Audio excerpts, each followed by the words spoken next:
जानते हुए जानबूझकर भगवान को भूल जाओगे तो दुख नहीं मिलेगा।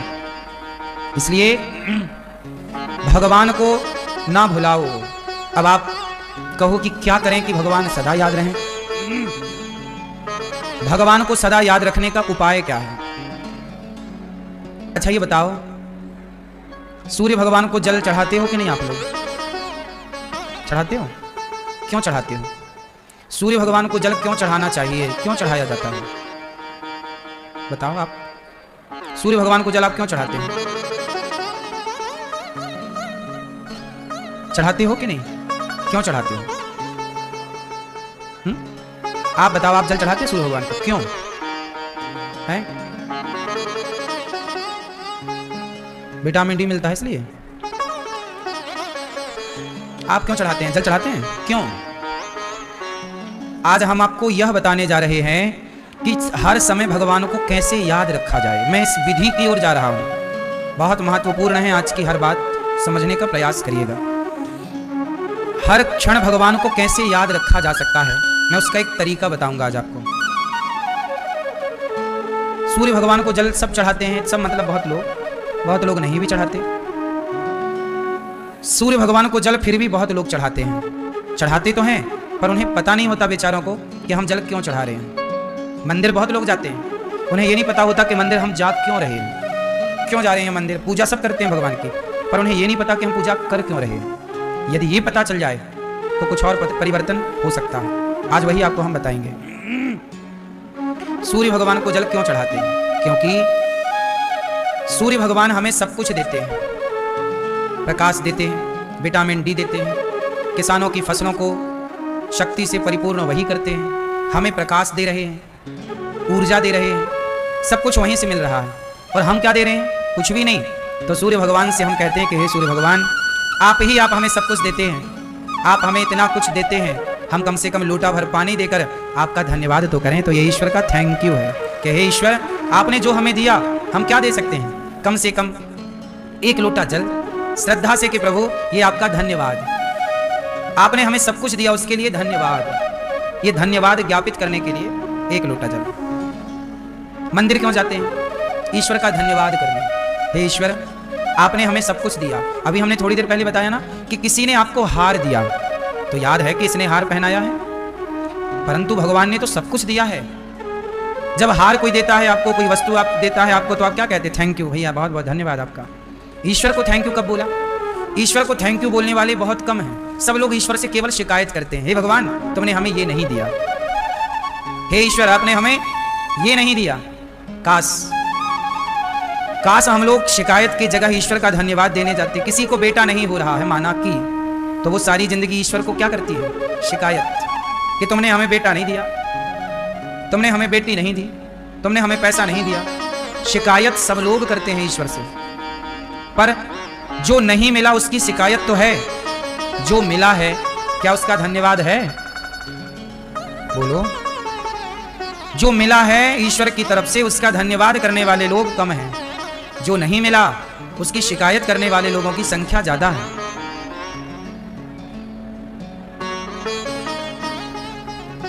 एक आदमी अखबार पढ़ रहा था।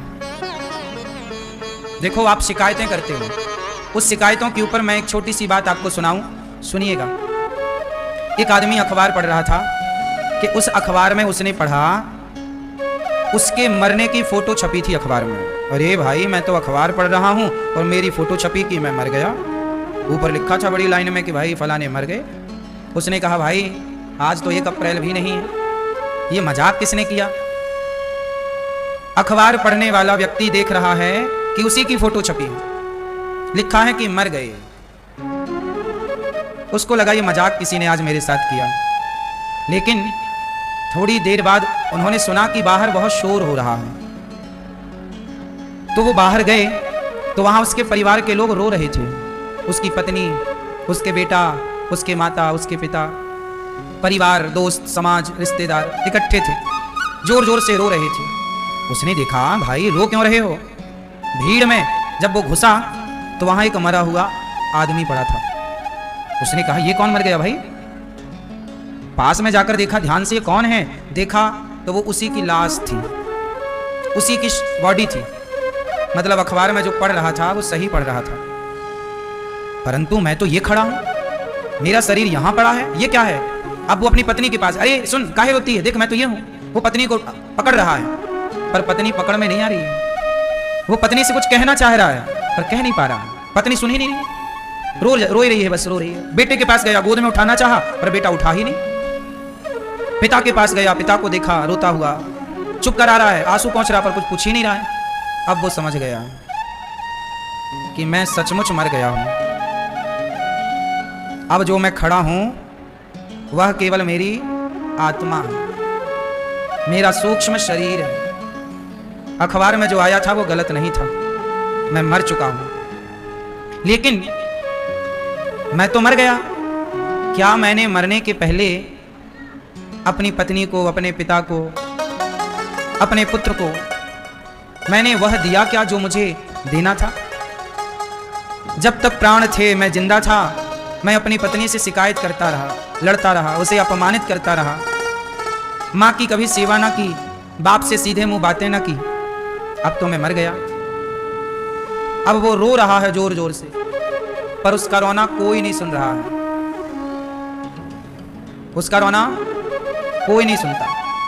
वो कहता है, हे भगवान एक मौका दे दो, मैं अपनी पत्नी को कम से कम सॉरी तो कह लूं, एक बार माफी तो मांग लूं कि मैंने तेरे साथ बहुत अत्याचार किया है, तेरे हक का मैंने तुझे प्यार नहीं दिया। जीवन था तो लड़ने झगड़ने में गुजार दिया, अब मर गया हूं तो पता चल रहा है कि रिश्ते क्या होते हैं। वो बस चीख रहा है, चिल्ला रहा है, पर करे क्या? तभी उसे यमदूत नजर आए। यमदूत उसे लेने आए थे, चल अब तेरे को लेकर चल रहे हैं, अभी तक तो तुझे उस शरीर से निकाल कर छोड़ दिया था, अब तो सब देख लिया, अब चल। यमराज जी से बोला, हे यमराज जी, हे यमदूतो, हमें बस 1 मिनट का टाइम दे दो। क्यों? बोले 1 मिनट दे दो हमें, हम अपनी माँ से एक बार कह दें कि माँ हमें माफ कर दो, एक बार हम अपने पिता से कह दें कि हमें माफ कर दो। हम माफी भी ना मांग पाए, हम गलतियां करते रहे और अपने को ही सही समझते रहे। इसलिए मैं आप लोगों से एक बात कहूं, रात के रोज सोने से पहले एक बार अपने परिवार के सभी लोगों से क्या सॉरी कह देना संभव है आपके लिए? पूछ रहे हैं हम आपसे। आप अपने पति से सॉरी कह दो, पत्नी से सॉरी कह दो, पिता से क्षमा मांग लो पांव पकड़कर, माता से क्षमा मांग लो पांव पकड़कर, सास से क्षमा मांग लो। अच्छा एक बात बताओ, मैं आपके गाल में एक थप्पड़ मार दूं तो आप सुखी होंगे कि दुखी होंगे? बोलो जोर से। ये मैंने पुण्य किया कि पाप किया? एक थप्पड़ आपके गाल में मैंने मार दिया, पुण्य था कि पाप था? पाप था। क्यों? मैंने बेवजह आपका दिल दुखाया। ऐसे ही जरूरी नहीं है कि थप्पड़ मारने से ही दिल दुखता हो, कई बार कठोर शब्द बोल देने से भी सामने वाले का दिल दुख जाता है। और पता नहीं हमारी कौन सी बात किसका दिल दुखाई हो। हमने पति से आज इतनी बातें की, पत्नी से इतनी बातें की, आज माँ से जरा कड़े शब्दों में बातें हो गई, तो क्या माँ का दिल ना दुखा होगा? क्या पत्नी का दिल ना दुखा होगा? जब तुम बिना हिचकिचाए कड़े शब्दों से दिल दुखा सकते हो तो सॉरी कहने में हिचकिचाते क्यों हो? तुम्हारा अभिमान तुम्हारे सामने आकर खड़ा हो जाता, नहीं मैं झुकूंगा नहीं, नहीं मैं सॉरी नहीं कहूंगा, जबकि गलती आप करते हैं। लेकिन आपका अभिमान इतना है, एटीट्यूड इतना है कि आपका अभिमान आपको जरा झुकने नहीं देता। मेरी माँ, अपने बच्चों को ये संस्कार दो, यही शिक्षा है। स्वभाव कैसा हो? मधुर हो। मधुर स्वभाव किसे कहते हैं? रोज क्षमा मांगनी चाहिए। भैया आज देखो कथा पूरी हुई, पूरी होने की स्थिति पर है। आज हम आपसे सबसे क्षमा मांगेंगे कि हमारी वाणी से कोई अपराध बना हो 7 दिनों में, हमारे व्यवहार से आपका दिल दुखा हो, हमारे कार्यकर्ताओं के द्वारा यदि आपका दिल दुखा हो, कोई अपमान हुआ हो, किसी प्रकार की आपकी भावनाएं आहत हुई हो, तो हमें क्षमा कीजिए। यही हमारा फर्ज है, यही हमारा धर्म है। जैसे आप हमारे अतिथि हैं तो हम आपसे क्षमा मांगते हैं कि हमसे कोई अपराध, और सुनो ऐसा नहीं है कि हमसे कोई अपराध ना हुआ हो, दूध का धुला तो कोई नहीं है, अपराधी तो सब हैं। किससे गलतियां नहीं होती? कई बार मैं नहीं चाहता कि आपका दिल दुखे, फिर भी कुछ ऐसे शब्द हो जाते हैं कि आपका दिल दुख जाता है। कई बार मैं जानकर चाहकर जानकर नहीं चाहता ये सब करना कहना, फिर भी। इसलिए नियम बनाओ कि आप रोज भगवान से क्षमा मांगोगे। हे ईश्वर, हम बड़े पापी हैं। हे श्याम सुंदर, हम जितनी पूजा आपकी करनी थी, जितना आपका स्मरण करना था, नहीं कर पाए। अच्छा, आप ईश्वर के अपराधी हो या नहीं? बोलो, ईश्वर के अपराधी हो? क्या अपराध हुआ? हे प्रभु, मेरी वाणी से ना जाने कितने आपके भक्तों का हमने दिल दुखाया होगा, कितनी हमने निंदा और चुगली की। हे प्रभु, हमने आपको भुला दिया, आपका स्मरण ही नहीं किया। हे प्रभु, आज हम आपको भोग लगाए बिना खा लिए। हे प्रभु, आज हम आपका नाम ना जप पाए। हे प्रभु, आज हमारी वाणी से झूठ निकल गया। कितने अपराध हम दिन भर में कर डालते हैं, हमें पता ही नहीं लगता कि हमने कितनी बार झूठ बोल दिया, हमने मजाक मजाक में कितनी निंदा कर ली, हमने कितने अपराध तो अपनी वाणी से कर लिए, हमें पता ही नहीं लगा। एक बार ईश्वर से क्षमा। हे प्रभु, आप हमारी माता हैं, पिता हैं, हमारे अपराध हो गए, हमें क्षमा कर दो। देखो, गलतियां करना गलत नहीं है, हर बच्चा गलती करता है। फिर क्या होता है? माँ उसे सॉरी बोलना सिखाती है, चलो सॉरी बोलो। माँ उसे बचपन से कोचिंग देती है ना सॉरी बोलने की, बेटा चलो गलती हो ना सॉरी बोलो, फिर क्षमा हो जाती है। ऐसे ही रोज ईश्वर से क्षमा मांगो, प्रभु हम अपराधी हैं। अपनी पत्नी से रोज सॉरी कह लो, अपने पति से रोज सॉरी। एक सॉरी शब्द ऐसा है कि आप अपने पत्नी, अपने पति, अपनी माता, अपने पिता से यदि रोज ये सॉरी कहने लग गए तो मैं गारंटी लेता हूं कि आपके रिश्ते कभी नहीं टूटेंगे, सदा मजबूत होके चलेंगे। एक शब्द ऐड कर लीजिए, क्षमा। क्या ऐड करना है? क्षमा। जगा दो इन्हें भैया को। क्षमा, सॉरी शक्तिमान। ये अपराध है तो हम क्षमा मांगे। तो आज से आप लोग नियम बनाओ कि हम भगवान से रोज क्षमा मांगेंगे। हे प्रभु, हमारे अपराधों को क्षमा कीजिए। एक तो हम लोग गलती करते हैं, दूसरा हम लोग गलती को स्वीकार नहीं करते, तीसरा हम लोग क्षमा नहीं मांगते। बोलो हाँ। इसलिए आज हम हैं, आज आप हैं, आज हमारे और आपके रिश्ते हैं। इस रिश्ते में पता नहीं आज आप लोग हैं, आप में से कौन कल होगा कि नहीं होगा। क्यों जी, बात सही है? आज हम लोग यहां बैठे हैं, अब इस तरह से हम लोग यहां कब बैठेंगे, क्या आप बता सकते हैं? ये समय जा रहा है, ये समय लौट कर कब आएगा? कभी नहीं। अब जो समय आएगा वो एक नया समय होगा, जो बीत गया सो बीत गया। इसलिए जब वो आदमी अपनी पत्नी को छूने लगा तो उसे पत्नी पकड़ में ही नहीं आई, क्योंकि वो आत्मा था, सूक्ष्म शरीर था। यही हालत हम सबकी है। ये छोटी सी कहानी आपको केवल इसलिए कि आप ये जान लें कि ईश्वर का धन्यवाद, सूर्य भगवान को जल चढ़ाते हैं ना, धन्यवाद, पत्नी का धन्यवाद करना चाहिए, कि केवल शिकायत करनी चाहिए, तुम ऐसी हो, तुम वैसी हो, तुम ऐसी। पति का धन्यवाद, केवल शिकायत करनी चाहिए। अच्छे अच्छे शब्द भी हैं पत्नी के लिए। आप अपनी पत्नी की तारीफ करते हो? हाँ या ना? कभी कभी के रोज आपकी पत्नी आपकी तारीफ करती है? क्यों? रिश्तों में क्या चाहिए? एक दूसरे का ख्याल। आप में बहुत सारी कमियां हैं, पर हम आपसे प्रेम करते हैं तो हम आपकी कमियां नहीं देखेंगे। जो हमारी कमी देखते हैं ना, वो हमसे प्रेम नहीं करते, वो हमसे ईर्ष्या करते हैं। जो ईर्ष्या करते हैं उन्हें हमारी कमियां नजर आती हैं। लेकिन एक बात और है कि माँ भी बच्चे की कमी बताती है, वो इसलिए बताती है कि सुधार लो। अच्छा एक बात बताओ, आप यदि हमसे कहें कि अनिरुद्धाचार्य जी आपके अंदर ये कमी है, तो आप हमसे प्रेम करते हैं क्योंकि हमारे मुंह के सामने, हमारे सामने आपने बताया कि आप में ये कमी है। लेकिन आपने हमसे तो कहा नहीं कि आप ये कमी सुधार लो, लेकिन आपने लोगों से कहा कि अरे अनिरुद्धाचार्य जी में तो ये कमी है। इसका मतलब आप हमारे शुभ चिंतक नहीं हैं।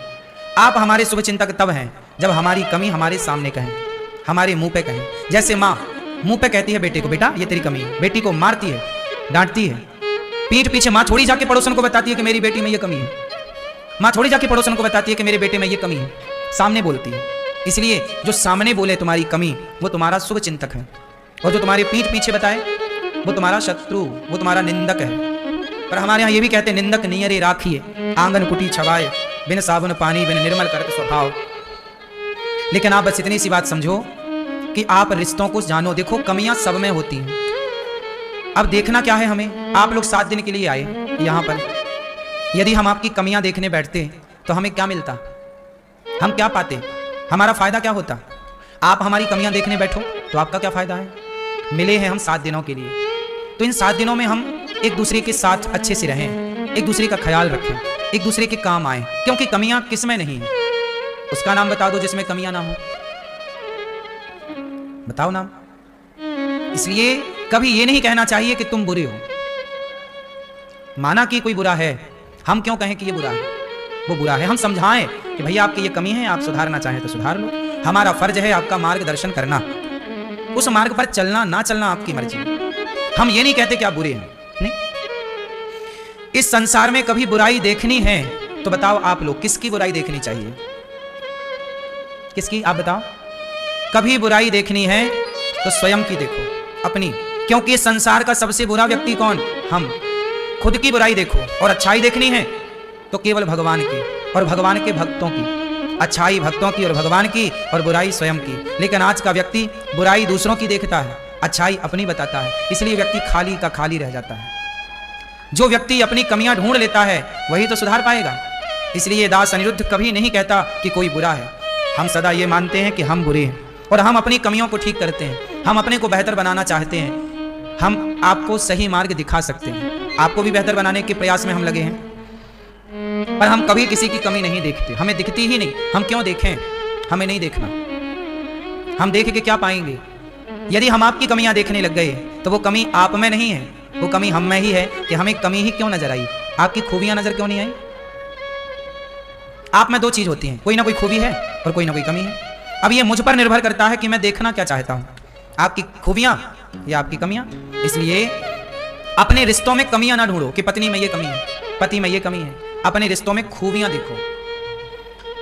क्या देखना चाहिए रिश्तों में? खूबियां। कमियां तो सब में हैं ऑलरेडी। आपकी पत्नी कैसी है, पति कैसा है। आप लोग गलती क्या करते हैं? पड़ोसियों से, औरों से अपने रिश्तों की तुलना करने लग जाते हैं। देखो वो कैसे हैं। नहीं, रोज सॉरी बोलना सीखो। रोज ईश्वर से मंदिर जाकर के सूर्य भगवान को जल चढ़ाकर थैंक यू। हम किसी से कुछ लेते हैं ना तो सदा उसके ऋणी रहते हैं। भगवान को सदा याद कैसे रखें? हर क्षण ये फील करो कि हम ईश्वर के ऋणी हैं। अच्छा बताओ, आप ईश्वर के ऋणी हो या नहीं? बोलो हाँ। क्या ऋण है ईश्वर का आप पर? बोलो, आप बताओ, आप ईश्वर की ऋणी हैं? आपसे पूछ रहे हैं, आप ईश्वर की ऋणी हैं? हाँ या ना? क्या लिया है? कौन सा कर्जा लिया है ईश्वर से? बताओ, क्या लिया है आपने भगवान से? हैं? हम ईश्वर के ऋणी कैसे हैं? क्योंकि ईश्वर ने ही हमें देखने को आंखें दी, चलने को पांव दिए, हाथ दिए। ना दिए होते तो, ना दिया होता कान बहरे होते तो, ना दिया होता मुंह गूंगे होते तो। इसलिए हम सदा ईश्वर के ऋणी हैं। इसलिए सदा मंदिर में जाओ तो कान पकड़ के ईश्वर से कहो, प्रभु हम आपके ऋणी हैं, कभी ऋण चुका नहीं सकते। देखो, आप मुझे 1 लाख रुपया उधार दो, फॉर एग्जाम्पल, उदाहरण, आप मुझे 1 लाख रुपया उधार दो, माना कि, और मैं आपका 1 लाख रुपए ले लूं और मैं आपका सम्मान भी ना करूं लाख रुपया लेकर। मैं सदा आपसे कहूं, अरे आपने हमें ये नहीं दिया। अब बताओ, जो हमने लाख रुपया लिया है, क्या हमें उस एहसान के बदले आपके सामने नम्र नहीं होना चाहिए? क्या ये शिष्टाचार नहीं है? हमारे यहाँ एक कुत्ता है, मतलब समाज में हम सनातनियों के बीच में गलियों में कुत्ता रहता है। कुत्ता का स्वभाव कैसा होता है जरा बताओ? कुत्ता जिस घर की 1 रोटी खाता है उस घर की रात भर रक्षा करता है जाग कर। बात सही है कि गलत है? कुत्ता जिस घर की रोटी खाता है उस घर के लिए क्या होता है? वफादार होता है कि नहीं? लेकिन आज का इंसान 1 लाख रुपया तुमसे लेने के बाद भी वो तुम्हारी बुराई करता है। 1 लाख रुपया तुमने जरूरत में, तुमने मुसीबत में सामने वाले को दिया और वो बाद में जाके तुम्हारी बुराई कर रहा है और मौका मिलने में तुम्हारा नुकसान और करना चाह रहा है। हाँ या ना? क्या ऐसे लोग समाज में नहीं है? ये लोग क्या हैं? ये कुत्ते से भी गए गुजरे हैं। कुत्ता तो इनसे बढ़िया वफादार है, नहीं? कुत्ता तो वफादार है, ये कहां वफादार है? और सुनो, मां तुम्हें इस संसार की सबसे पहली मिठाई का नाम बताओ। इस संसार की सबसे पहली मिठाई जो आप लोगों ने पाई, जो मिठाई का स्वाद आपने लिया, वो पहली मिठाई क्या थी? हाँ, माँ का, इस संसार की सबसे पहली मिठाई है माता का दूध। सबने पिया है, हाँ या ना? दूध पीने वाले बेटे, आज एक माँ आई हमारे पास, 3 बेटे हैं उनके, 3 बेटों ने माँ का दूध पिया है और तीनों को पाल पोस कर बड़ा किया, और तीनों ने बेटों ने फिर माँ को घर के बाहर का रास्ता निकाल दिया, चलो बाहर। अब आप बताओ, कुत्ता हमारे यहाँ एक रोटी खाता है तो उस मालिक के लिए वफादार होता है, लेकिन जिस माँ ने तुम्हें दूध पिलाया, तुम्हारी तेल मालिश की, तुम्हारा मलमूत्र धोया, तुम्हें पढ़ाया लिखाया, मेहनत मजदूरी करके तुम्हारे सपने पूरे किए, और तुमने उस माँ का बुढ़ापे में साथ नहीं दिया, तो बताओ तुम अच्छे हो कि गली का कुत्ता अच्छा है?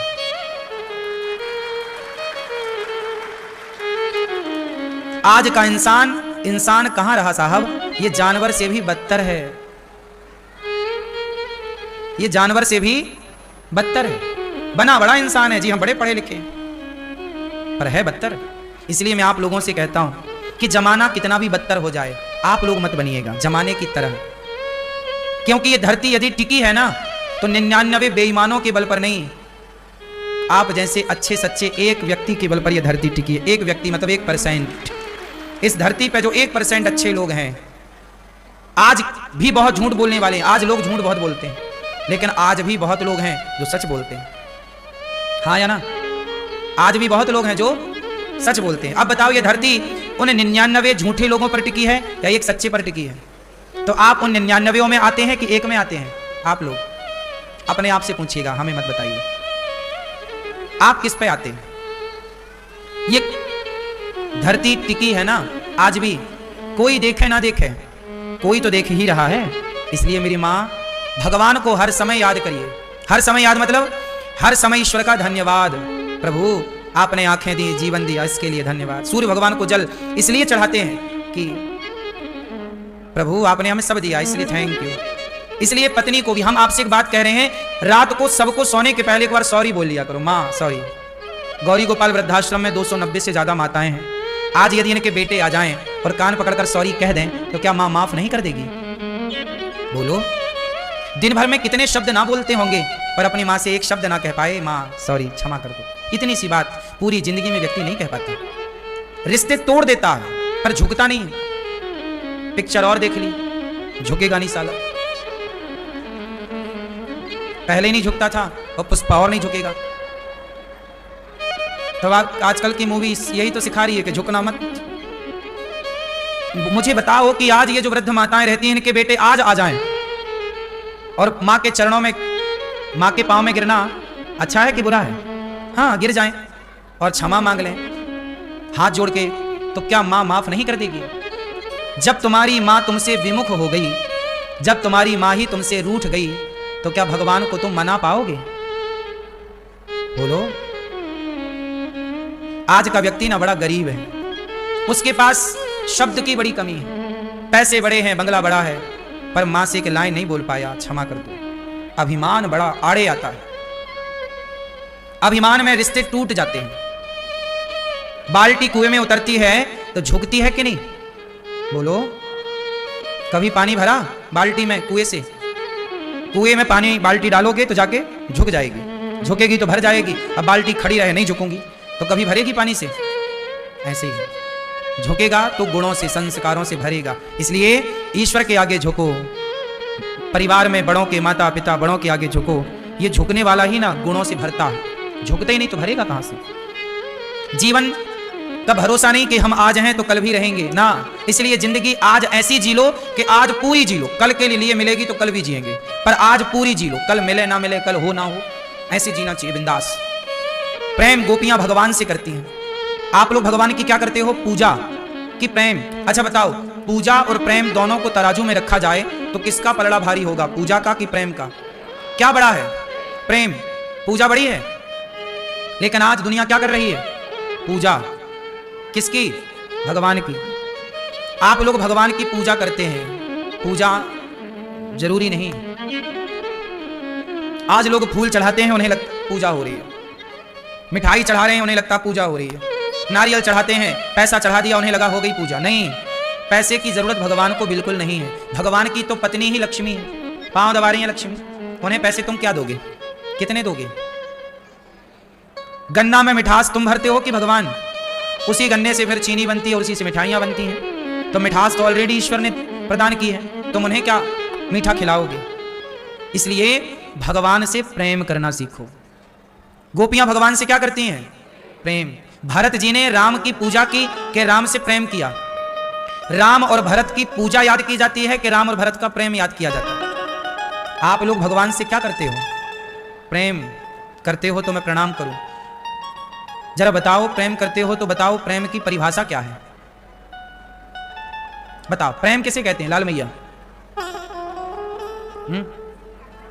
किसी की याद में किसी की आत्मा नहीं दुखाना, ये प्रेम है।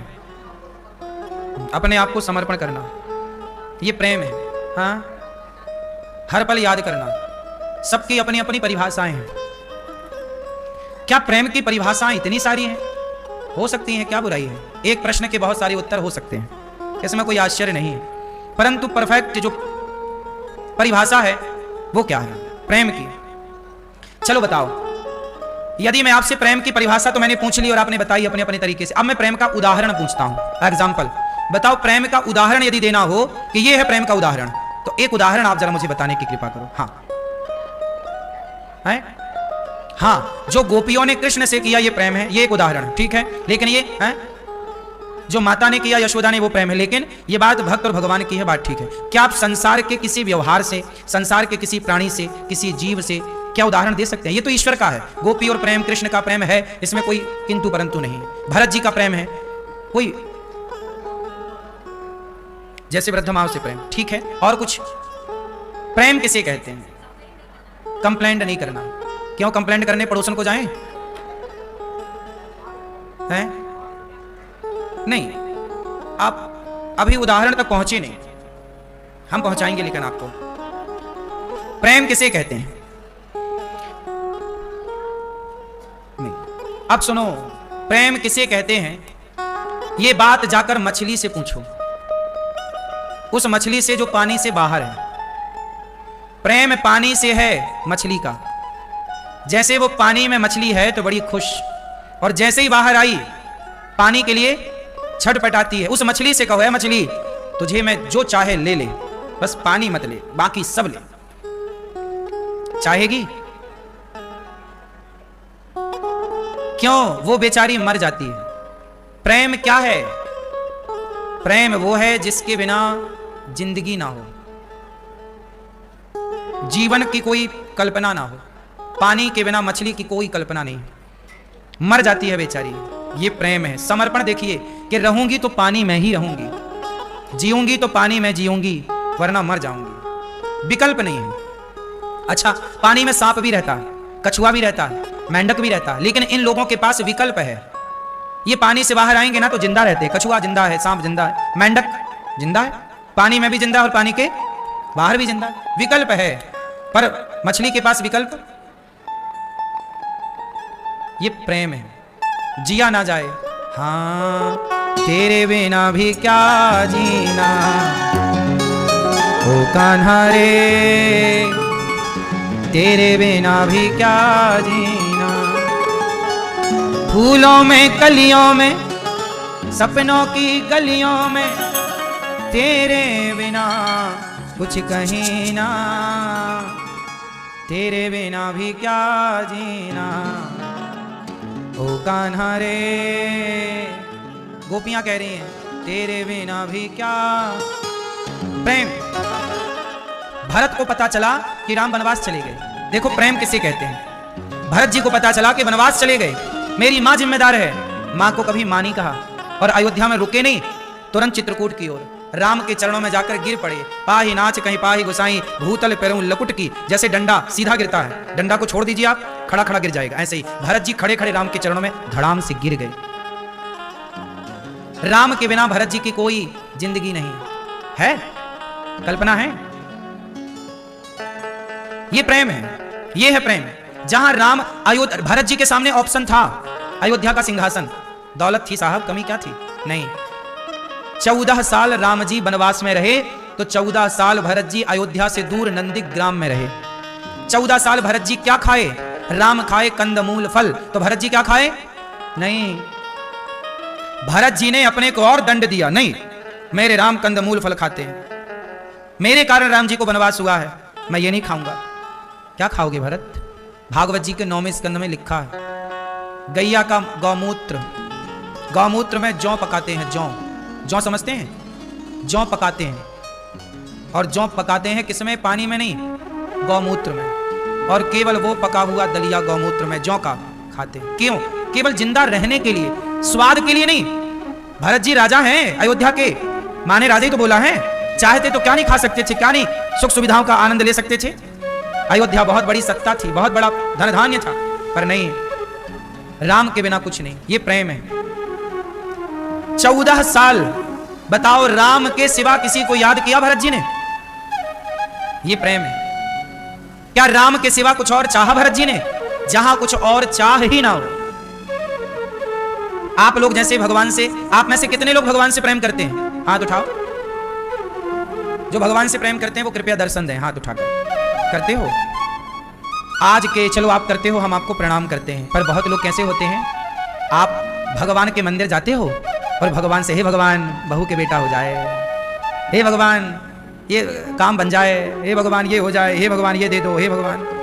भरत जी राम के पास गए तो क्या राम से कुछ डिमांड की? यही डिमांड की कि आप वापस चलिए, मैं वनवास रहूंगा आपकी जगह, आप राजा बनिए। राम से मांगा भी तो भरत जी ने राम से राम को मांगा। ये प्रेम है, जहां भगवान से भगवान को चाहा जाए। और क्या, आज भगवान यहां प्रकट हो जाए तो हम भगवान से क्या मांगेंगे? हे भगवान ये दे दो। क्या वस्तु, संसार की चीजें मांगकर हम अपना ही नुकसान करेंगे। आप लोग भगवान से प्रेम करते हैं, लेकिन भगवान से प्रेम करने वाले भरत जी ने तो भगवान से कुछ भी नहीं चाहा, पर आप लोग चाहते हो, हे भगवान ये दे दो, वो दे दो। इसका मतलब आपके और भगवान के बीच में एक स्वार्थ है। क्या है? क्या है? ये स्वार्थ का पर्दा है। जबकि राम और भरत के बीच में कोई स्वार्थ है? हो दिख रहा हो किसी को तो बताओ। मैया, ओ पंचायती मैया, हो गई पंचायत? राम और भरत जी के बीच में कोई स्वार्थ है? बोलो हाँ कि ना मैया, है? क्या गोपियों के और श्री कृष्ण के प्रेम में कोई स्वार्थ है? दिख रहा है? गोपियां वृंदावन में थी, श्री कृष्ण मथुरा में थे। गोपियां चाहती तो मथुरा जा सकती थी, 10 किलोमीटर दूर है, मिलाती हम तुम्हारे बिना जी नहीं सकते। नहीं, गोपियां कहती हैं कि यदि हमारे कृष्ण हमारे बिना प्रसन्न हैं तो हम जाकर के उनकी प्रसन्नता में बाधा नहीं बनना चाहते। ये प्रेम है, जहां कोई स्वार्थ ना हो। मैं अपनी मां से प्यार करूं पर मां से जमीन जायदाद की चाह रखूं कि मां के पास जमीन जायदाद है तो मिले, नहीं, फिर तो ये स्वार्थ हो गया साहब। रिश्तों में भी स्वार्थ आ जाता है, और जहां रिश्तों में स्वार्थ आता है ना, वहां रिश्ते बिगड़ने स्टार्ट हो जाते हैं। रिश्ते तब तक ही मधुर और मजबूत रहते हैं जब तक रिश्तों में स्वार्थ नहीं होता। बोलो हाँ, स्वार्थ नहीं। आप दोनों के बीच में कोई स्वार्थ नहीं। मां से आप प्रेम करते हैं पर मां से आप कुछ नहीं चाहते, बिना चाहे प्रेम करते हैं, ये प्रेम है। आप अपने पति से कुछ नहीं चाहते, मेरा पति मुझे गिफ्ट देता रहे, मेरा पति मुझे साड़ी दिलाएगा तो प्रेम करूंगी, बात करूंगी, वरना मैं मुंह फुला के मायके भाग जाऊंगी। जब आ जाए तुम्हारे पास तो बुला लेना। आजकल की बहुत सारी स्त्रियां ऐसी हैं जो पति से प्रेम नहीं, पति की कमाई से प्रेम करती हैं। माल खजाना है तो तुम पति हो, वरना काहे के पति। चलो, ये प्रेम नहीं है मेरी मां, ये स्वार्थ है। प्रेम तो तब है कि जब पति बिल्कुल गरीब हो, घास की झोपड़ी में रहने की भी उसकी व्यवस्था ना हो, और फिर भी तुम अपने पति का साथ निभाओ, सदा उसके सुख में सुखी रहो, उसके साथ रहो, दुख में दुखी। ये प्रेम है। इसलिए मुझे लगता है कि आज महलों में प्रेम नहीं है, आज फुटपाथ पर प्रेम ज्यादा है। क्योंकि फुटपाथ पर वो लोग रह रहे हैं जिनके पास शाम की रोटी की व्यवस्था नहीं है, लेकिन शाम की रोटी की व्यवस्था ना होने पर भी इतने गरीब पति का उसकी पत्नी बड़ी ईमानदारी से साथ दे रही है, साथ निभा रही है। और आजकल तो महलों में रहने वाले लोग, सब कुछ होने पर भी उन्हें और चाह होती है ना। अब देखो ना, अभी जो नया केस हुआ, पति उसका लंदन में रहता था, मुस्कान का, मेरठ में जो घटना घटी, ड्रम वाली घटना, पति तो उसका रहता था लंदन में, 50,000 रुपया महीना उसको भेजता था उसके खर्चे के लिए। लेकिन वो पत्नी पति के 50,000 लेती, उसकी 5 साल की छोटी बेटी है, और वो इश्क लड़ा रही है एक टपोरी के साथ। क्या ये प्रेम है? क्या वो उस टपोरी के साथ भी प्रेम कर रही है? चलो अपने पति को तो धोखा दिया, चल उसको लगा कि उससे प्रेम, तो क्या उससे भी उसको प्रेम था? बोलो। जो अपने पति से प्रेम ना कर सकी वो किसी से क्या प्रेम करेगी? आज की लड़की कहती है हमें प्यार हो गया है गुरुजी फलाने लड़के से, लड़के कहते हैं गुरुजी हमें प्यार हो गया उस लड़की से। मुझे सुनकर के आश्चर्य लगता है कि बेटा, जिस माँ ने तुम्हें पाल पोस कर बड़ा किया, तुम्हें उस माँ से प्यार तो हुआ नहीं। जिस माँ ने तुम्हारा मलमूत्र धोया, उस माँ से तो तुम्हारा प्यार हुआ नहीं। तुम 2 कौड़ी के लड़के और 2 कौड़ी की लड़की से प्यार करते हो। जिसे लोग प्यार कहते हैं वो प्यार नहीं है, एक शारीरिक अटैचमेंट, एक वासना है। बोलो हाँ। ये 18 साल के लड़का लड़की जैसे प्यार समझते हैं, बताओ वो प्यार है कि वासना है? 18 साल 20 साल के लड़का लड़की जो आई लव यू खेलते हैं, ये प्यार है कि वासना है? उत्तर दो। प्यार है। ये जानते हैं प्यार किसे कहते हैं? प्यार। अच्छा आप लोग बताओ प्यार किसे कहते हैं? एक गांव में, हमारे गांव में, आपके भी गांव में और आपके भी गांव में, सबके गांव में ऐसे केस हैं। मैं एक केस बता रहा हूं, आप सब याद करना। हमारे गांव में एक बुढ़ा बुढ़ी रहा करते हैं, पति पत्नी, सारी जिंदगी जवानी थी तो साथ में थे, बुढ़ापा है तो साथ में है। पत्नी बीमार पड़ गई तो उसका बूढ़ा बुढ़ा पति अपनी बुढ़िया को हॉस्पिटल ले जाता है। एक क्षण के लिए वो अपनी पत्नी को अकेले नहीं छोड़ता, जबकि बिल्कुल दोनों 80-85 साल के मरने की स्थिति में, लेकिन दोनों सारी जिंदगी एक दूसरे का हाथ पकड़कर चलते हैं। अब बताओ प्रेम इसे मानोगे कि नहीं? आजकल तो बस जब तक चारों तरफ हरा हरा है तो सब बढ़िया है, जरा बात बिगड़ी तो तलाक। आजकल की पत्नियों को आप डांट नहीं सकते, डांट दोगे तलाक का केस। सवाल खड़ा है कि मैं आपको प्यार करने का जब अधिकार रखता हूं तो फिर डांटने के लिए किसे जाऊं? आप पत्नी हैं, आप अपने पति से प्यार करती हो, तो कभी पत्नी ने पति को डांटा तो क्या पति को बुरा मान जाना चाहिए? नहीं। अरे माँ बाप बच्चे को डांटते हैं, हाँ यार आप भी एक माँ हो, आप भी बच्चे को डांटती होंगी, आप भी बच्चे को मारती होंगी, लेकिन डांटने के बाद भी, मारने के बाद भी आप ये उम्मीद रखती होंगी कि बच्चा बुरा ना माने, क्योंकि मैं इसके भले के लिए डांट रही हूँ। जब आप डांट कर बच्चे से ये उम्मीद करती हैं कि वो बुरा ना माने, तो जब पति आपको डांटता है तो आप बुरा क्यों मान जाती हैं? क्योंकि डांटा वहीं जाता है जहां अधिकार होता है। हम आप लोगों को कभी नहीं डांट सकते, हम आप लोगों को कभी नहीं डांट सकते, क्योंकि हमारा अधिकार आपको डांटने का नहीं। आप हमारे अतिथि हैं, इसलिए हम आपको डांटने का अधिकार नहीं रखते। लेकिन जो यहां काम करते हैं, कार्यकर्ता हैं गौरी गोपाल के, हम उन्हें डांट सकते हैं। डांटा वहीं जाता है जहां अधिकार ज्यादा हो। बात सही है कि गलत है? ऐसे कोई बात डांट दी जाए आपको, कोई डांट दे, सास डांट दे, ससुर डांट दे, पति पत्नी, तो बुरा ना माना करो। आजकल रिश्तों में यही हो गया है कि आपने हमें ये क्यों बोला, डांटा क्यों? प्यार करो बस, डांटो मत। प्रेम इतना भी सरल नहीं है जितना लोगों को लगता है। आजकल तो वो आई लव यू को प्यार मान लेते हैं। आजकल लड़का लड़की ना, बड़े बड़े जहां कॉलेज हैं, यूनिवर्सिटियां हैं, देखो सुनसान सड़कों पर देखो लड़का लड़की शाम को 6 बजे खड़े हैं लाइन से, हजारों लड़का लड़की खड़े हैं सड़क के किनारे। काहे खड़े हैं? प्यार करने आए हैं सड़क के किनारे, प्यार चल रहा है इनका। बंबई में देखो समुद्र के किनारे शाम को वो खड़े हैं मधुमक्खी की तरह झुमटे हुए। क्या चल रहा है? आई लव यू चल रहा है। इसे ये लड़का लड़की प्यार समझ रहे हैं। सोचो ये पढ़े लिखे लड़कों को, पढ़ी लिखी लड़कियों को इतना भी अक्ल नहीं है कि प्यार किसे। मैया आज अपने बच्चों को सामने बिठा के जरा प्यार की परिभाषा सिखा देना, ताकि वो ये वाला इलू को प्यार ना मान लें, है ना? बात सही है कि गलत है? आज के लड़का लड़की क्या मान लेते हैं? अरे हम तो इस लड़की से प्यार कर रहे हैं, ये प्यार मान लिया। वो प्यार नहीं है भैया। कहा घनश्याम ने उद्धव से वृंदावन जरा जाना, वहां की गोपियों को ज्ञान का कुछ तत्व समझाना। विरह की वेदना में वे सदा बेचैन रहती हैं, तड़प कर आह भरती हैं और रो रो कर ये कहती हैं। गोपियां क्या कहती हैं? है प्रेम जगत में सार, इसलिए भगवान से प्रेम करो। प्रेम किसे कहते हैं? उदाहरण क्या है? जैसे मछली का पानी से प्रेम। आपका भी प्रेम है एक जन से, बताओ किससे? आप लोग भी प्रेम करते हैं एक, बताओ किससे? हैं? हाँ, आप लोग भी प्रेम करते हैं श्वासों से, ऑक्सीजन से। ऑक्सीजन आपको बंद कर दी जाए तो आप छटपटाने लग जाएंगे, तड़पने लग जाएंगे। फिर आपको कहा जाए जरा एक रसगुल्ला खा लीजिए, नहीं हमें ऑक्सीजन, नहीं नहीं रसगुल्ला, नहीं नहीं हमें ऑक्सीजन चाहिए। फिर कहा जाए नहीं अच्छा थोड़ा प्यार कर लो, कर लोगे हैं? जीवन की पहली जरूरत है ऑक्सीजन, बाकी की जरूरतें बाद में। प्राण है तो सब है, इसलिए आप भी अपने प्राणों से प्यार करते हैं। इसलिए भगवान को क्या बोला गया? अच्छा ये बताओ, आप लोगों के पति कितने हैं? हैं? कितने? एक। ये भैया फिर सो गए, पानी पी के फिर सो गए, खाए पिए फिर सो गए। लो उठा भी नहीं उठ रहे हैं। हाँ अरे चुप रहो, हाँ मैं सोने दो।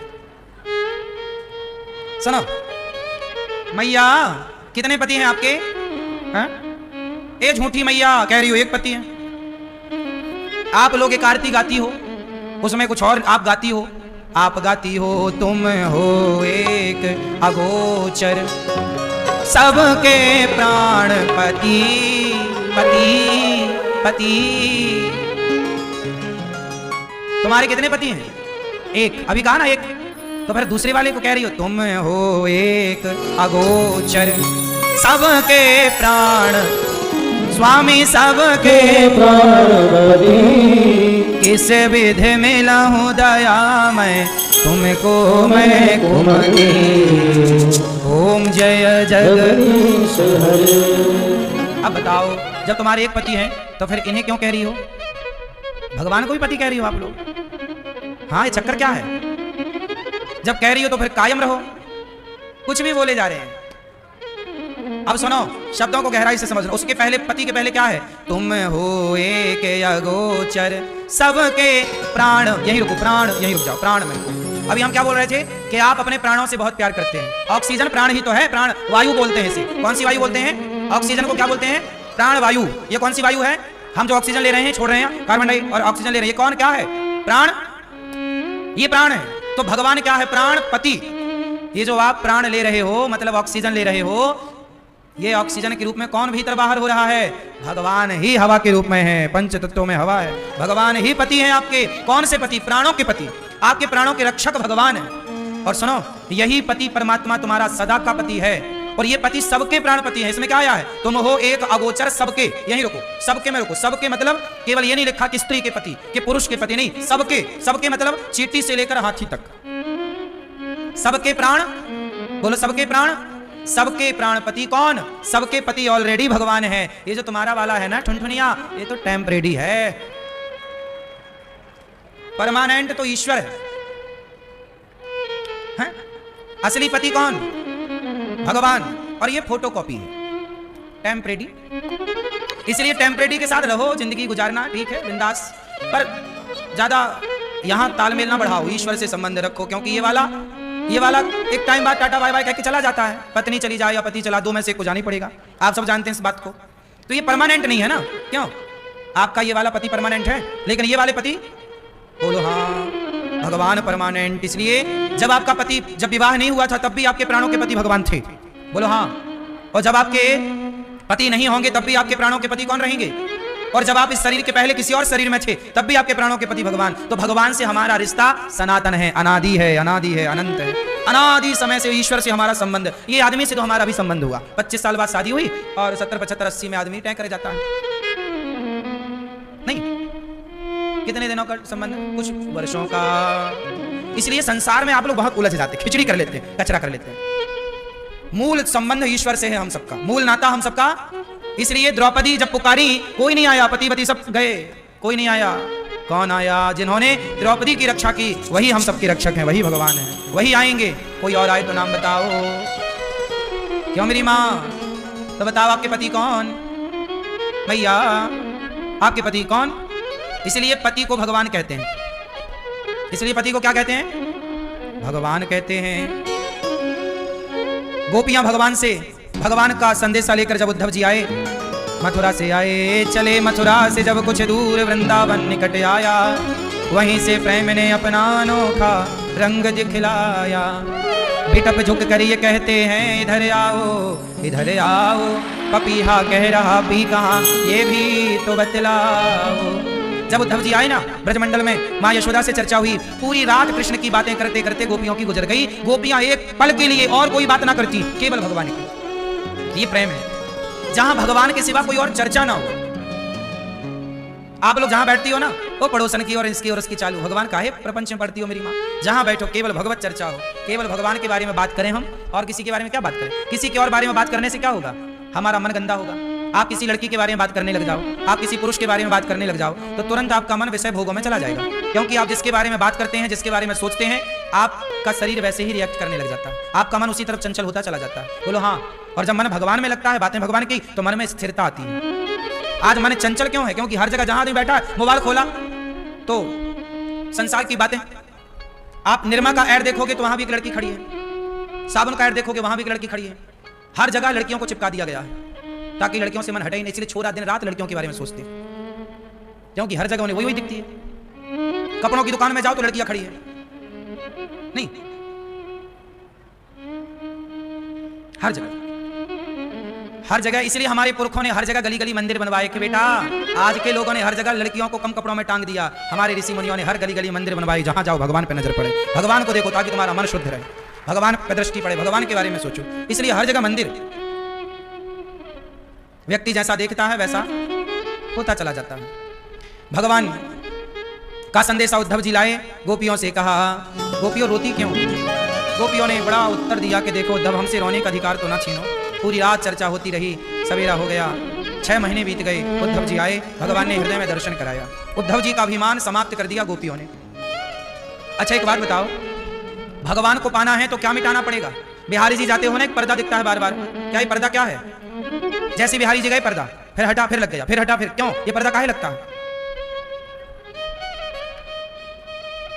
पर्दा इसलिए लगता है बिहारी जी का, मानो बिहारी जी कहते हैं कि जब तक आपके भीतर ये अभिमान का पर्दा है तब तक मैं दर्शन नहीं दूंगा, और ये अभिमान का पर्दा हटा तो भगवान सामने ही तो खड़े हैं। बिहारी जी सामने ही तो होते हैं, बस एक पर्दा होता है बीच में, वो हटा तो भगवान सामने। उसी तरह भगवान आपके सामने ही है सबके, बस ये अभिमान का पर्दा हटने की देर है। अभिमान नहीं हटता ना लोगों का, अभिमान। आप लोगों के भीतर अभिमान है कि नहीं? हाँ या ना? हाँ?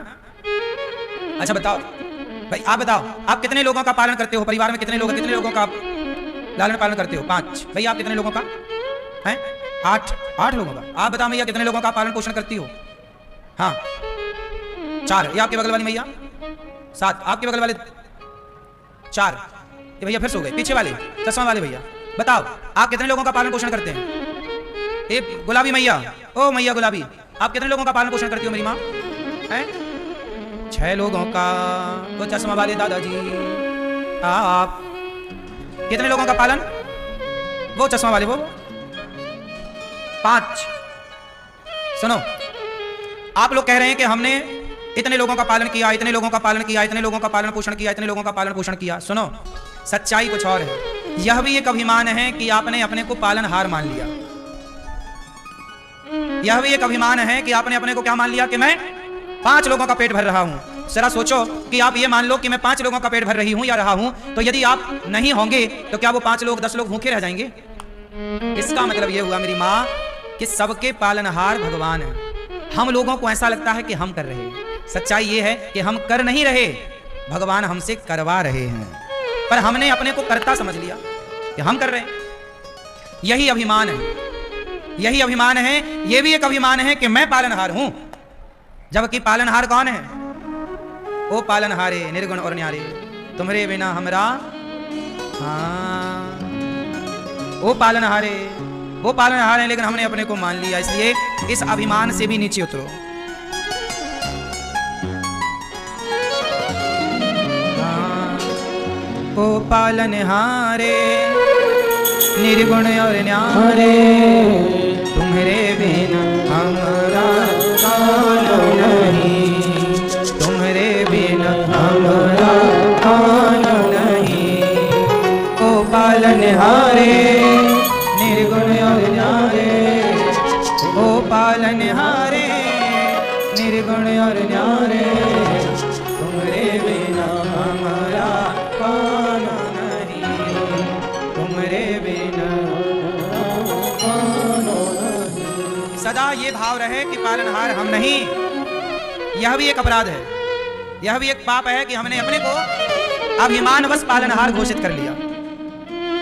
मैं चाहता हूं कि आपके भीतर का यह अभिमान भी नष्ट हो जाए कि हम पालनहार नहीं, हम तो कठपुतली हैं, हम नाचते हैं भगवान। अच्छा ये बताओ, जब आप लोग अपनी माँ के पेट में थे 9 महीने, तब आप लोगों का पेट कौन भरता था? बोलो। अच्छा ये बताओ, जब आप लोग माँ के पेट में थे तो कहां से खाते थे? हैं? आप लोगों का पहला मुंह क्या है? हैं? आप लोग जब माँ के पेट में थे ना तो नाभि से खाते थे। सबका पहला मुंह होता है नाभि। बच्चा पेट में होता है ना माँ के, कहां से खाता है? मुंह से नहीं खाता, ये नाभि से। नारा नरा जुड़ा रहता ना, माँ का खाया पिया। ये व्यवस्था किसकी थी साहब? तो बताओ, तुम 9 महीने तक तुम्हारा पालन किसने किया? फिर जब पैदा भये तो तुम्हारी माँ के आंचल में दूध किसने भरा? फिर तुम्हारे दांत किसने दिए? किसान खेत में बीज बोता है, फसल ना हुए तो किसान क्या कर लेगा?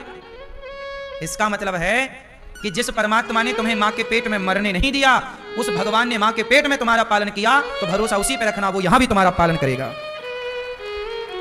पालनहार वही है मेरी माँ, कोई और नहीं। अभिमान में ना रहो कि मैं कुछ हूं। अपने को जीरो मानो, जीरो। भगवान को हीरो मानो, हीरो। भगवान कौन है? हीरो। भगवान कौन? और हम जीरो। लेकिन आप लोग अपने को हीरो मान लेते हैं।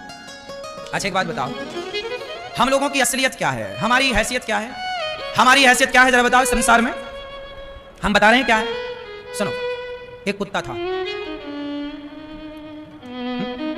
एक किसान का पालतू कुत्ता। वो कुत्ता ना गाड़ी के नीचे नीचे चलता। एक दिन किसान खेत से आ रहा था घर। बैलगाड़ी जानते हो? बैलगाड़ी, छकड़ा जानते हो? मैया मैया भैया सो रहे हैं क्या? नहीं, मैया खड़ी हो मेरी माँ, बैठ जाओ मेरी प्यारी माँ, बैठो। झोला वाली मैया, एक झोला कथा सुन ली। चप्पल ली हो हाथ में क्या मेरी माँ? पर्स है? अच्छा, गुस्सा हो गई क्या मेरी माँ? जल्दी आना, टाटा। सुनो, एक कुत्ता था किसान का, पालतू कुत्ता था। वो खेत से ना घर आता, फिर किसान जाता दूसरे दिन खेत तो कुत्ता भी जाता। उसकी एक बैलगाड़ी थी, छकड़ा, 2 बैल चलाते ना बैलगाड़ी को। कुत्ता नीचे नीचे चल रहा था। एक दिन गधा निकला बगल से। गधा बोला, कुत्ता भाई साहब कैसे हो? कुत्ता बोला, मजे में। क्या कर रहे हो? कुत्ता बोला, देख नहीं रहा है, मैं गाड़ी चला रहा हूं। गधा बोला, गाड़ी तुम नहीं चला रहे हो, गाड़ी ये बैल चला रहे हैं, बैल। कुत्ता बोला, ये हमारे बॉडी गार्ड है, गाड़ी हम चला रहे हैं, तुम गधे गधे ही रहोगे। अब ये बताओ, गाड़ी कौन चला रहा था? गधा की कुत्ता? बैल की कुत्ता? गाड़ी चलाने वाले कौन? गाड़ी चलाने वाले बैल। पर कुत्ता क्या कह रहा है? हम चला रहे हैं गाड़ी, हम चला रहे हैं गाड़ी। भैया जा रहे हैं, गुस्सा हो गए क्या? हैं? उज्जैन जाओ, सूरत जल्दी आना। गुस्सा हो कितने जा रहे हैं? हैं? आना जल्दी। मैया भी जा रही है क्या? मैया टाटा, जल्दी आना। हैं? आते रहना। अच्छा ये बताओ, गाड़ी कुत्ता चला रहा था कि बैल? गाड़ी तो बैल ही चला रहे थे, ये कुत्ता झूठी छाती फुला घूम रहा, मैं चला रहा हूं, मैं चला रहा हूं। ऐसे ही है, हम सबकी जिंदगी की गाड़ी भगवान चला रहे हैं, हम उस कुत्ते की तरह बस झूठी छाती फुलाए घूम रहे हैं कि हम कर रहे हैं, हमने किया, हमने ये किया, हमने वो किया। हमारी हैसियत उस कुत्ते से ज्यादा नहीं है। करने कराने वाले भगवान होते हैं, पर हम लोग झूठे ही कहते हैं कि हमने किया, हमने किया। इसलिए कभी ये घमंड ना रखो कि हमने कुछ किया। सब कुछ करते हो तुम कन्हैया, मेरा नाम हो रहा है, और मेरा आपकी कृपा से सब काम हो रहा है। अभिमान में ना रहो। अच्छा एक बात और बताओ मेरे को कि जब आप लोग, हमारी सबकी असली हैसियत क्या है? सामान्य भाषा में यदि हम कहें कि हमारी औकात क्या है। अच्छा ये बताओ, आज लोग बड़ी गाड़ियों का अभिमान दिखाते हैं, बड़े बंगले का घमंड रखते हैं, मेरे पास ये, मेरे पास वो। लेकिन एक बात बताओ, जब आप मरेंगे तो चिता पर जलेंगे कि नहीं? बोलो हाँ कि ना। मैया क्या बोलती तू? जब हम मरेंगे तो कहां जलेंगे? चिता पर। चिता पर जलेंगे तो क्या बचेगी? हमारी राख। और राख ना एक 25-50 रुपया के घड़े में समा जाती है। बात सही है कि गलत है? अच्छा, आप में से कितने लोगों की राख एक दिन घड़े में समा जाएगी? सबकी? तो फिर घमंड किस बात का है? हम एक दिन घड़े में आ जाएंगे मेरी माँ? बोलो हाँ कि ना। इसलिए ज्यादा बड़ी बातें नहीं, ज्यादा घमंड नहीं। ईश्वर ने जो दिया है वो घमंड के लिए नहीं दिया, सेवा के लिए दिया। दिया है आपको आम, जब फलों से भरता है तो उसकी डालियां झुक जाती हैं, इसलिए पैसा पाए हो, पद प्रतिष्ठा मिली तो समाज की सेवा करो, अभिमान में ना खड़े रहो, क्योंकि हम सबका एक दिन यही हाल होना है कि हम राख बन के उड़ जाएंगे, इससे ज्यादा कुछ नहीं। एक छोटी सी घटना हमें याद आ गई कि देखो, जब बड़ी बातें लोग करते हैं तो अपमान कैसे करते हैं। एक डोली चली, एक अर्थी चली, यह एक सत्य घटना पर आधारित लाइनें हैं। ये इसमें कोई खड़े ना होइएगा, नाचने झूमने का भजन नहीं है, केवल आंखें खोलने का, समझने का। एक डोली चली, एक अर्थी चली, एक डोली चली, एक अर्थी चली, डोली अर्थी से कुछ यूं कहने लगी। डोली और अर्थी दोनों चली। एक गांव में एक लड़की का ब्याह हुआ, डोली पर चली। दूसरे गांव में एक महिला की मृत्यु हो गई, वो अर्थी पर चली। दोनों की भेंट एक चौराहे पर हुई। जब दोनों मिली तो डोली ने अर्थी से कुछ यूं कहा।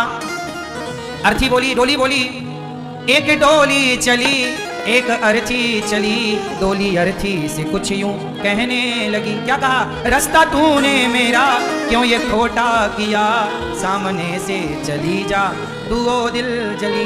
ए दिल जली, डोली ने अपमान किया अर्थी का। ए मैं ब्याह करके जा रही थी, घर बसाने जा रही थी, तू बीच में आ गई। तब अर्थी ने कहा, बहन इसमें मेरी क्या गलती है, मैं तो मर ही गई, मैं जा रही थी, तू रास्ते में मिल गई, इसमें मेरा कसूर क्या है। बहन ज्यादा बड़े बोल ना बोल।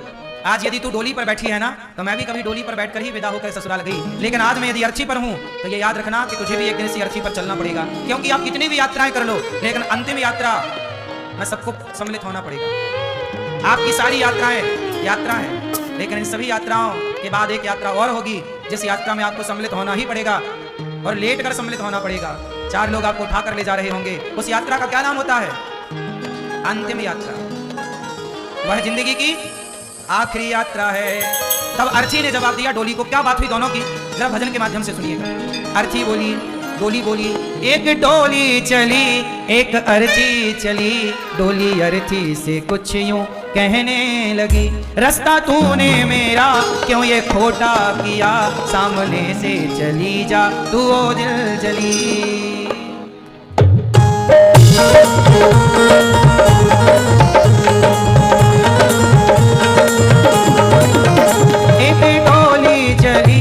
एक अर्थी चली, एक डोली चली, एक अर्थी चली, डोली अर्थी से कुछ यूं कहने लगी, डोली अर्थी से कुछ यूं कहने लगी। रास्ता तूने मेरा क्यों ये खोटा किया, रास्ता तूने मेरा क्यों ये खोटा किया, सामने से चली जा तू दिल जली, सामने से चली जा तू दिल जली। क्या बात हुई? अर्थी ने कहा, बहन 4 तुझ में लगे, 4 मुझ में लगे, फूल तुझ में चढ़े, फूल मुझ में चढ़े।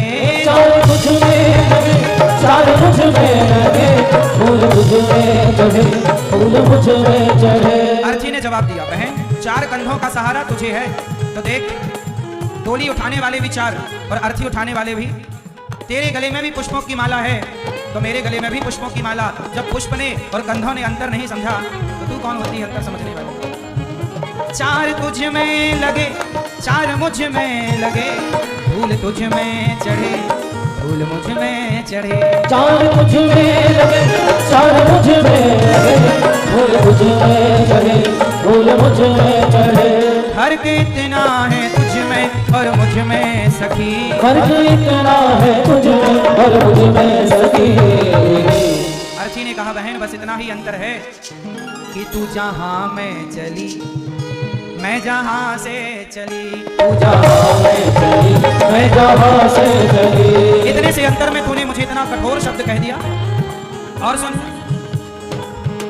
मांग तेरी भरी, मांग मेरी भरी, चूड़ी तेरी हरी, चूड़ी मेरी हरी। मांग तेरी भरी, मांग मेरी भरी, चूड़ तेरी हरी, चूड़ मेरी हरी। डोली का भी 16 श्रृंगार होता है और अर्थी का भी 16 श्रृंगार होता है। सुहागन मर जाए तो उसका 16 श्रृंगार। मांग तेरी भरी, मांग मेरी भरी, चूड़ी तेरी हरी चूड़ी मेरी हरी। मांग मेरी हरी मांग मेरी हरी चूड़ी तेरी हरी चूड़ी मेरी हरी। फर्क इतना है तुझ में और मुझ में सखी, फर्क इतना है तुझ में और मुझ में सखी। तू विदा हो चली मैं अलविदा हो चली, तू विदा हो चली अलविदा हो चली। तू विदा और मैं अलविदा, इतना अंतर है। और सुन, लकड़ी तुझ में लगी लकड़ी मुझ में लगी, लकड़ी वो भी सजी लकड़ी ये भी सजी। हाँ लकड़ी मुझ में लगी लकड़ी मुझ में लगी, लकड़ी वो भी सजी लकड़ी ये भी सजी। लकड़ी डोली बनती है लकड़ी की और अर्थी बनती है। जीते लकड़ी मरते लकड़ी देख तमाशा लकड़ी का, जीते लकड़ी मरते लकड़ी देख तमाशा लकड़ी का। पैदा हुआ जब पलना डाला वो पलना था लकड़ी का, पैदा हुआ जब पलना डाला वो पलना था लकड़ी का। शादी करने गया था तू जब मंडप बना था लकड़ी का, शादी करने गया तू जब मंडप बना था लकड़ी का। बेटे ने अब साथ छोड़ा हाथ में डंडा लकड़ी का, बेटे ने अब साथ छोड़ा हाथ में डंडा लकड़ी का। जीते लकड़ी मरते लकड़ी देख तमाशा लकड़ी का, जीते लकड़ी मरते लकड़ी देख तमाशा लकड़ी का।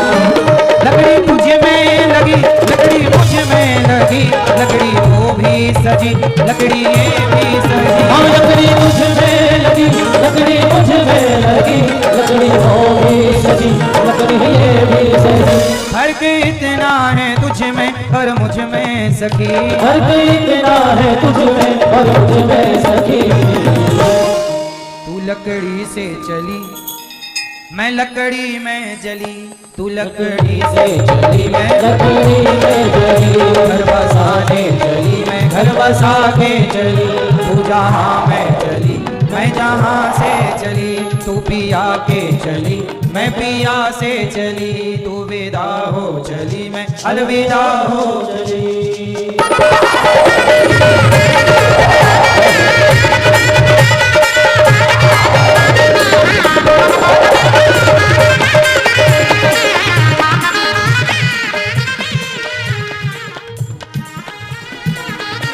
दोनों अपने अपने रास्ते चले गए। जब डोली ने अर्ची ने डोली को समझाया कि बहन आज तू जहाँ जा रही है मैं भी गई थी, लेकिन आज मैं जहाँ जा रही हूँ बहन डोली सबको एक दिन इस अर्ची पर लेट कर जाना पड़ेगा, इसलिए बहन ज़्यादा घमंड ना कर, ज़्यादा बड़ी बोल ना बोल, ठीक है।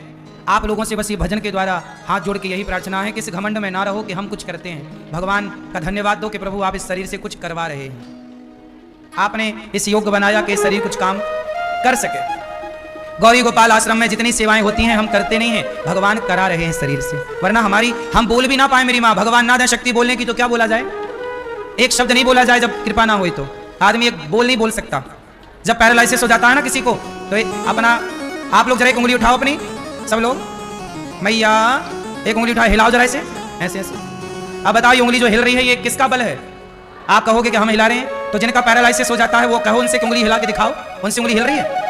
इसका मतलब ये उंगली भी इसलिए हिल रही है क्योंकि भगवान चाह रहे हैं कि हिले, वो चाह लेंगे कि ना हिले तो आप एक उंगली भी हिलाने की ताकत नहीं रखते।